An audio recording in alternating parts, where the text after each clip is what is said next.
కొన్నిసార్లు విశ్వాసంతో చేసే పనులు కొంతమందికి హాస్యాస్పదంగా అనిపిస్తాయి. మనం ప్రదర్శించేటువంటి విశ్వాసం కొంతమందికి నవ్వు పుట్టించిద్ది, ఆశ్చర్యాన్ని కలిగించిద్ది. మరి అదే విశ్వాసం గొప్పతనం. విశ్వాసాన్ని మనం తక్కువ అంచనా వేస్తాం, అంతగా దాని గురించి ఆలోచించాం. కానీ విశ్వాసంతో వేసిన అడుగులు తీసుకొచ్చిన జయాలు ఎంత ఆశ్చర్యాన్ని కలిగిస్తాయో కదా. ఇప్పుడు యెహోషాపాతు అలాగే యుద్ధానికి వెళ్తుంటే చూసేవాళ్ళు ఏమనుకుంటారు? సార్, మనం యుద్ధం చేయడానికి వెళ్తున్నావా లేకపోతే మన పెళ్ళికి వెళ్తున్నావా? పెళ్ళికి వెళ్తే మ్యూజిక్లు తీసుకెళ్దాం, లేకపోతే దేవుని మందిర ప్రతిష్ఠ ఆరాధనకి ఏమన్నా వెళ్తే సంగీత వాయిద్యాలతో దేవుని మహిమపరచడానికి వెళ్తున్నాం అనుకోవచ్చు. మనం పెళ్ళికి కాదు, దేవాలయానికి కాదు, యుద్ధానికి సార్ మనం వెళ్తుంది. యుద్ధానికి వెళ్ళేవాడికి వ్యూహం కావాలి, యుద్ధానికి వెళ్ళేవాడికి ఆయుధాలు కావాలి, యుద్ధానికి వెళ్ళేవాడికి మంది మార్బలం కావాలి. అవన్నీ సమకూర్చుకోకుండా మ్యూజిక్లు వేసుకుని వెళ్ళటం ఏంటి సార్? అప్పుడు యెహోషాపాతు సమాధానం ఏంటంటే, నా విశ్వాసం బాబు, అది నా విశ్వాసం. ఎందుకంటే గుర్రముల బలాన్ని బట్టో సేనల బలాన్ని బట్టో నాకు జయము రాదని తెలుసు. జయమిచ్చువాడు యెహోవాయే, జయమిచ్చువాడు యెహోవాయే. ఆపత్కాలమందు నాకు సహాయకుడు ఆయనే, నేను ఆయన యందు విశ్వాసం ఉంచాను. నాకు తెలిసి యెహోషాపాతు ఈ పని చేస్తున్నప్పుడు ఆ చుట్టుపక్కల ఉన్నటువంటి ఇతరులు విమర్శించుకొని ఉండొచ్చు, నవ్వుకొని ఉండొచ్చు. భయం దెబ్బకి రాజుకు మతిపోయినట్టుంది. ఇట్లాంటి పిచ్చి పని చేస్తున్నాడు, ఇంత అనవసరంగా చస్తాం ఈ రాజు మాట వింటే అని వాళ్ళు ఎంత కంగారు పడ్డారో. కానీ విశ్వాసం గెలిచింది, వాళ్ళ విమర్శలు గెలవల. యెహోషాపాతు యొక్క విశ్వాసం గెలిచింది. యెహోషాపాతు అంటాడు, యుద్ధమైనా సరే, ఇంకొకటైనా సరే నేను ఆయనను ముందు పెట్టుకొని ఆయనను స్తుతిస్తూ వెళ్తాను. యుద్ధ భూమిలో కూడా నేను ఆయన్ని స్తుతిస్తాను. స్తుతి చేయుట ద్వారా నా దేవుడు కదులుతాడన్న విశ్వాసం నాకుంది. ఆయన కదిలితే కత్తి, ఈటే, బాణము, బరిస అనే వాడే పని లేకుండా శత్రు వినాశనం ఆయనే చేస్తాడు. నా మీదకి వచ్చిన వాళ్ళంతా ఆయనే చూస్తాడు. ఆయన రావాలనే నేను ఈ పని చేస్తాను. అంటే యెహోషాపాతు మొదట దేవుడు ఉన్నాడని నమ్మాడు. ఆ దేవుడు ఎవరు? తన పితరుల దేవుడైన యెహోవా అని నమ్మాడు.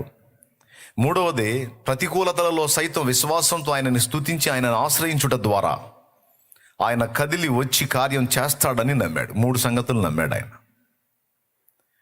4వ విషయం ఏంటంటే, ఇలాంటి విశ్వాసపు చర్య చేయటానికి తను పూనుకున్నప్పుడు, ఇలాంటి విశ్వాసపు అడుగు వేయటానికి తను పూనుకున్నప్పుడు కొంతమంది తనని ఎగతాళి చేస్తారని కూడా తనకు తెలుసు. అయినా వాళ్ళు ఎగతాళి చేస్తారు, వీళ్ళు విమర్శిస్తారు అనుకుంటా కూర్చుంటే ఎట్లా? దేవుణ్ణి కదిలించాలా, దేవుడు దిగి రావాలా, ఇప్పుడు యుద్ధంలో నేను గెలవాలా, ఇంకా లేకపోతే నాకు బలం చాలదు అని గ్రహించి విశ్వాసాన్ని బట్టి ఇలాంటి పని చేస్తే చూసిన వాళ్ళకేమో అది పిచ్చి పని,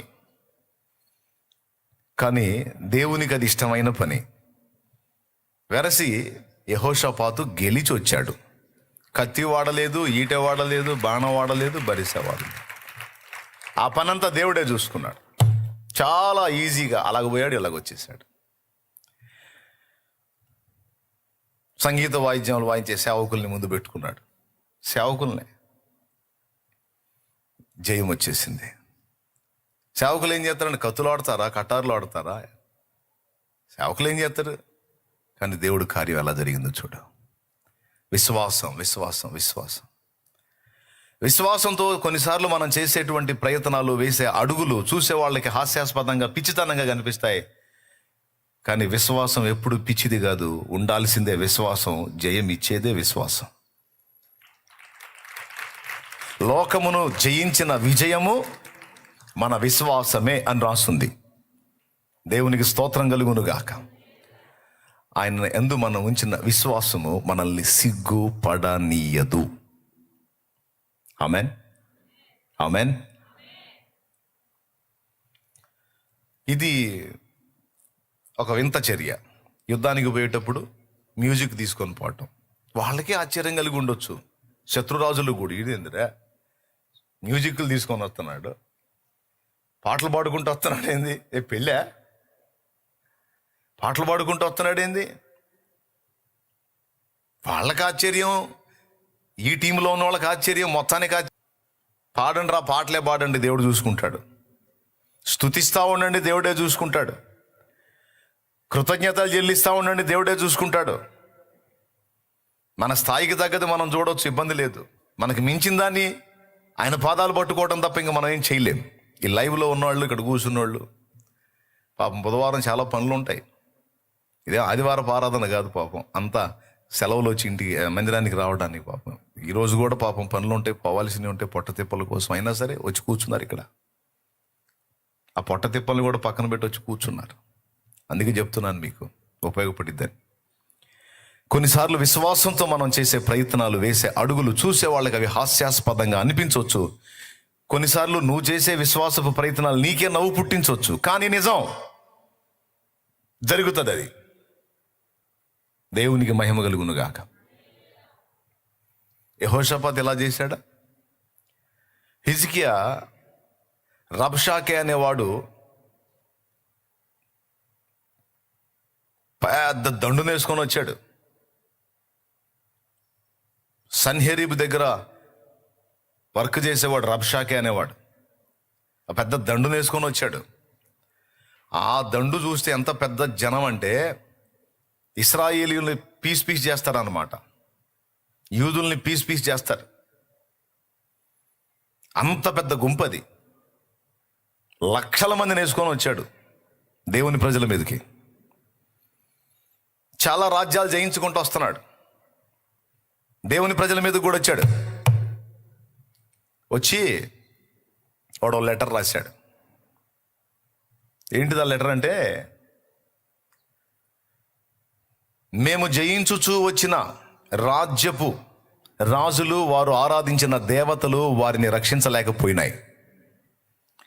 మీ రాజైన హిజ్కియా నమ్ముకున్న యెహోవా కూడా మిమ్మల్ని రక్షింపలేడు నా చేతుల్లోంచి. మా దెబ్బకి మీ దేవుడే మిమ్మల్ని మా చేతికి అప్పగిస్తాడు. ఎందుకంటే మాకంత బలం ఉంది, మాకంత జనం ఉంది, లక్షల కాలు బలం ఉంది మాకు. ఇంత సమూహాన్ని వేసుకొని మీ మీదకి వచ్చినప్పుడు ఇంకా మీరు తప్పించుకోవటం అనేది కల్లా. కాబట్టి మీ రాజైన హిజ్కియా మాటలు మీరు నమ్ముకొనకుడి. హమాతు దేవతలు ఏమాయను, అర్పాదు దేవతలు ఏమాయను, యెహోవా మాత్రం ఏమి చేయను, మిమ్ములను మా చేతికి అప్పగించును. గనుక మర్యాదగా మాకు లొంగండి అని వాడు ఓ లెటర్ రాశాడు. పంపిస్తే అది హిజ్కియా తీసుకున్నాడు. తీసుకొని ఏం చేయాలా, మంది మార్బాలాన్ని సమకూర్చుకొని పెద్ద గుంపును ఆయన కూడా తయారు చేసుకొని అవసరమైతే సరే పక్కనున్న రాజ్యాల రాజుల దగ్గరికి పోయి వాళ్ళ సైన్యాన్ని కూడా కలుపుకొని ఆ రేంజ్కి తగ్గట్టు ఈయన కూడా సైన్యాన్ని ఒక రేంజ్లో సమకూర్చుకొని యుద్ధానికి పోవాలి. లెక్క జరగాల్సింది అది. కానీ హిజ్కియా అట్లాంటోడు కాదు. హిజ్కియా మనుషుల మీద, శరీరుల మీద ఆధారపడి యెహోవా మీద నుండి ఆత్మను తొలగించుకునే రకం కాదు. నరులను ఆశ్రయించి శరీరులను తనకు ఆధారము చేసుకొని యెహోవా మీద నుండి తన ఆత్మను తొలగించుకుని వాడు శాపగ్రస్తుడనుంది. అట్లాంటోడు కాదు హిజ్కియా. ఆ లెటర్ ఏదైతే వాడు రబ్షాకే పంపించాడో ఆ లెటర్ని అలాగూ దేవుని సన్నిధికి తీసుకెళ్ళిపోయాడు. తీసుకెళ్ళిపోయి, దేవా వాడు నీకు ఉత్తరం రాశాడు. అర్పాదు దేవతలాడిని ఏం చేయలేదట, హమాతు దేవతలాడిని ఏం చేయలేదట. అవి లేవు కాబట్టి ఏం చేయవు. నీవు ఉన్నవాడవు, నీవు సజీవుడవు, నీవు సర్వశక్తి గల దేవుడవు, నీవు సైన్యములకు అధిపతిగా యెహోవావు. వాడు ఎంత దమ్ముంటే నీకు లెటర్ రాశాడు చూసుకో. ఆడి మంది మార్బలం అది చూసుకున్నాడు. అవన్నీ చూసుకొని ఆడి జనాన్ని చూసుకొని ఆడు విర్రవీగుతున్నాడు. ఆడు నాకు లెటర్ రాశాడు. నాకు కాదు నీకు రాశాడు. అది చూడు, నేను నీ సన్నిధిని చదువుతున్నాను దాన్ని. నేను వెళ్ళి వాడితో యుద్ధం చేసి వాడిని గెలవలేను. అదిగో వాడు పంపించిన ఉత్తరం నీ చేతికి అప్పగిస్తున్నాను, నువ్వే చూడమని దేవుని మందిరంలోనికి వెళ్ళి ఉత్తరం అక్కడ పెట్టి ప్రార్థన చేస్తున్నాడు, ప్రభువుని స్తుతిస్తున్నాడు. ఒకసారి ఆలోచించండి, వచ్చినవాడు బలమైన రాజు, వచ్చినవాడు హిజ్కియా రాజు కంటే బలమైన రాజు, లక్షలాది మంది సైన్యాన్ని కలిగిన రాజు, చాలా బలవంతుడు వాడు. ఆ బలవంతుడైన వాడు తన మీదకి వస్తుంటే వాని కంటే బలమైన రాజాది రాజు దగ్గరికి పోయి కూర్చున్నాడు. వాడిని ఎదిరించడానికి నాకు బలం చాలదు, కానీ దేవా నీకు వాడెంత, కాబట్టి నా రాజువైనా నీ దగ్గరకు వస్తున్నా, నేను చేతులు ఎత్తేసా, ఇప్పుడు యుద్ధం నువ్వు చేయాలి అంటే ఒక్కడిని పంపించాడండి దేవుడు. వాళ్ళు ఎంతమంది సైన్యం ఉన్నారో అంతమందిని పంపించలా, ఒక్కడిని పంపించాడు, దూతని, ఒక్క దూతను పంపించాడు. ఆడు ఎంతమందిని గుంపుని వేసుకొని వచ్చినా మావాడు ఒకటి చాలరా వాడికి అని ఒక్క దూతను పంపిస్తే 1000 మొదలుకొని తెల్లవారేసరికి 1,80,000 పైచిలుకు వ్యక్తుల్ని కొట్టేశాడు. ఆడి సైన్యాన్ని. పండుకున్న వాళ్ళు పండుకున్నట్టే, ఎక్కడోళ్ళు అక్కడ అవుట్. 1,85,000 ఇంచుమించు కొట్టేశాడు. తెల్లవారు లేచి చూస్తే అన్ని శవాలే, గుడారాల నిండా. వాళ్ళ సైన్యం అంతా శవాల దిబ్బైపోయింది. ఏ గుడారానికి పోయి కదిలిచ్చినా ప్రాణాలతో లేరు వాళ్ళు. దీన్ని ఏమందాం? ఇది విశ్వాసపు విజయం కాదా? యెహోషాపాతుది విశ్వాసపు విజయం కాదా? వాళ్ళు దేవుని మీద ఆనుకుని ఆయన యందు ఉంచిన విశ్వాసం వాళ్ళని సిగ్గుపరిచిందా? పరచడు. ఆయనకు మహిమ కలుగునుగా. మొత్తాడు అంటున్న తెల్లవారేసరికి ఏ సైన్యాన్ని చూసి విర్రవీగుతున్నాడో, మిడిసిపడుతున్నాడు. మొత్తితే మళ్ళా తెల్లవారేటప్పటికి ప్రాణాలు లేవు ఒక్కోడికి. శవాలైపోయారు, శవాల దెబ్బలు. చూడు లేపుతాడు, చూడు ఏడున్నాడు రా లేవటానికి, అవుట్. అది ఏ గుడారంలో పోయి చూసినా లేదు, ఎవరిలో కూడా ప్రాణం లేదు. అట్లయిపోయారు. యుద్ధం జరగలా, ఏం లేదు. మళ్ళీ దేవదూత కొడితే అయిపోయారు అట్లా. ఒక్క దూతే మళ్ళా వాడు గుంపు సైన్యాన్ని, ఎంతమంది సైన్యం ఉన్నారో అంతమందిని పంపించలా దేవుడు, ఒక్కడనే పంపించాడు. చూడు ఎట్లయిపోయారు చూడండి. ఎందుకు ఈ విషయం చెప్తున్నానంటే, మన జీవన పోరాటంలో కావచ్చు, మన ఆత్మీయ జీవితంలో ఎదురవుతున్న పోరాటాలు కావచ్చు, అన్నిట్లో విజయ రహస్యం ఒక్కటే, విశ్వాసం. ఆయన యందలి మన విశ్వాసమే మన విజయ రహస్యం. నన్ను నమ్ముతున్నావా? అవును తండ్రి, నేనే నమ్ముతున్నా. నా వైపు చూడగలవా? నేను ఏ నరుడి వైపు చూడాల, నీ వైపే చూశాను. సరే, ధైర్యంగా ఉండు, నేను చేస్తా. అయిపోయింది. తెల్లవారేసరికి మొత్తం శవాల దిబ్బ అయిపోయింది. హిజ్కియా రాజు లెటర్ తీసుకొని దేవాలయంలోకి వెళ్తుంటే రాజ్యంలో జనం ఏమనుకొని ఉంటారు? అటు రాసిన లెటర్ నిజమేరా, రాజు అయినోడు ఆళ్ళనీళ్ళని పట్టుకొని ఇంకా కాస్త సైన్యాన్ని సమకూర్చుకొని మనల్ని కలుపుకొని వాడి మీద యుద్ధం చేయాలి. దేందిరా పోయి దేవుని మందిరంలో కూర్చున్నాడేంది?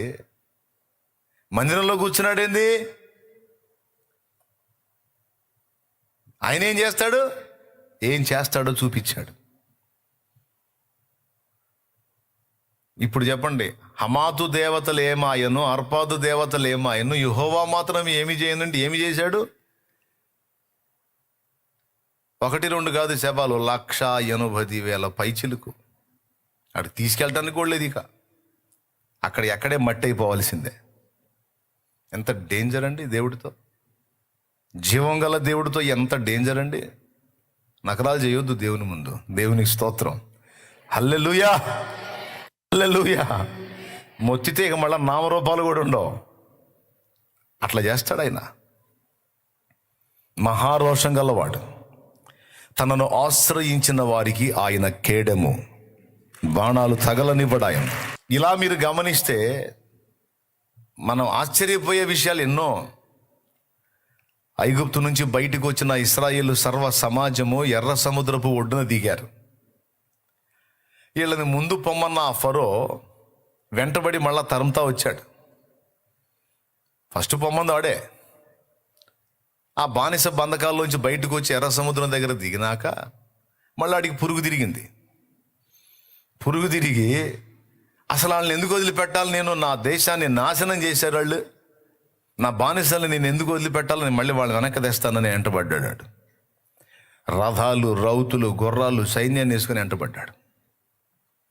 అల్లంత దూరంలో కనపడతా ఉన్నాయి ఫరో రథాశ్వాల ఆ సైన్యం అంతా కనపడతా. మొత్తం ఇశ్రాయేలు సర్వ సమాజం మోషేకి వెళ్ళిపోయారు. మోషే మోషే, ఐగుప్తులో మేము చస్తే మమ్మల్ని పాతి పెట్టడానికి స్థలము చాలదని సముద్ర తీరానికి తెచ్చావా? ఇప్పుడు ఎటు పారిపోవాలి? అదిగో వస్తున్నాడు ఫరో. వెళ్ళమంది వాడే ఇప్పుడు మళ్ళీ తరమటానికి వస్తున్నాడు. పారిపోయేదానికి లేదు ఇప్పుడు అవకాశం. ముందేమో సముద్రం, ఇంకా చేసేదేముంది, ఐగుప్తు రాజైన ఫరోకు దాసుల మగుదుము అని ఇక దుమ్మెత్తి పోసేవాళ్ళు, రాళ్ళు తీసుకున్నవాళ్ళు మోషే మీద. ఒరి పిచ్చోళ్ళారా, ఎంత తిక్కరోళ్ళరా మీరు! ఎన్ని కార్యాలు చూశారు ఇప్పుడు ఐగుప్తులో, నా ప్రభు చేసిన కార్యాలు. మీరేమన్నా చేశారా? వాడు మిమ్మల్ని రిలీజ్ చేయటం అనేది చిన్న విషయమా? వాడు మిమ్మల్ని వదిలేశాడు అంటే ఎంత దెబ్బలు తగిలితే వదిలేశాడు వాడు. ఎలాంటి కార్యాలు చూశారు మీరు, నా దేవుడు చేసిన కార్యాలు? అగ్ని వడగండ్లు కురిపించాడే, ఐగుప్తు నీళ్ళని రక్తంగా మార్చాడే, ఐగుప్తు మొత్తాన్ని 3 రోజులు అంధకారంలో ముంచెత్తాడే, మిడతల చేత, తెగుళ్ల చేత, గడ్డల చేత, పేనుల చేత చిత్రవద చేశాడే, జోరీగల గుంపు, కప్పల గుంపు చేత వాళ్ళకి నెమ్మది లేకుండా చేశాడే. మీ కళ్ళారా మీరు చూశారు. ఐగుప్తు సర్వ సమాజంలో ఇవన్నీ ఉన్నాయి, కానీ ఇశ్రాయేలు నివసించిన గోషన్లో ఇవి లేకుండా మీకు మాత్రం ఏమీ జరగకుండా మిగిలిన ఐగుప్తు మొత్తాన్ని హడావుడి చేశాడే. చివరకు ఐగుప్తీయుల ప్రథమ సంతతిని కూడా హతము చేశాడే. ఇన్ని కార్యాలు చేశాడే బలమైన బాహు చాపి నా దేవుడు. ఎంత తేలిగ్గా మర్చిపోయారు మీరు ఆయన కార్యాలు. ఎలా మర్చిపోగలరు మీరు ఆయన కార్యాలు? మీరేమైనా ఇంత పని చేశారా? మిమ్మల్ని ఒట్టిగా కూర్చోబెట్టి ఈ పనులన్నీ దేవుడు చేశాడు. మీరు ఊరకయే ఉన్నారు, దేవుడు పనులన్నీ జరిగించి మిమ్మల్ని బయటికి తెచ్చాడు. మీరు ఎలా మర్చిపోవుదురు? ఇన్ని కార్యాలు చూసిన మీరు ఎందుకు భయపడుతున్నారు? ఎందుకు దిగులు పడుతున్నారు? ఎందుకు కంగారు పడుతున్నారు? మోషే ప్రశ్న. ఇవన్నీ ఎందుకు వీళ్ళకు సుత్తి? ఒకటే చెప్పాడు, ఇశ్రాయేలీయులారా కలవరపడకండి, మీరు ఊరకయే నిలుచుండి చూడండి, నేడు యెహోవా మీకు కలుగుజేయు రక్షణ. మీరు ఊరకనే నిలుచుండి చూడండి. ఈరోజు యెహోవాయే మన పక్షమున యుద్ధం చేస్తాడు. ఎలా చేస్తాడో చూడండి. మీరు ఊరకయే నిలుచుండి చూడండి. నేడు మీరు చూచుచున్న ఈ ఐగుప్తీయులను ఇక మళ్ళీ చూడరు. వాళ్ళకి సావు మూడింది. సావు మూడే తీసుకొచ్చాడు వాళ్ళని. మనల్ని చంపడానికి కదా వాళ్ళని తెచ్చింది, వాళ్ళని గాజేయటానికి తెచ్చాడు. వాళ్ళని రెచ్చగొట్టి వాళ్ళు అయిపోతారు. ఇప్పుడు వాళ్ళకి మూడింది సావు. అందుకే మళ్ళీ మనం వెంటబడ్డారు. జరిగేది మీరు ఊరక నిలిచుండి చూడండి అంటే, యుద్ధానికి సిద్ధపడండి అన్నా చెప్పకుండా మీరు ఊరకనే నిలబడి చూడండి అంటే ఏం చూడాలి? వాళ్ళు వచ్చి తనే చూడాలి.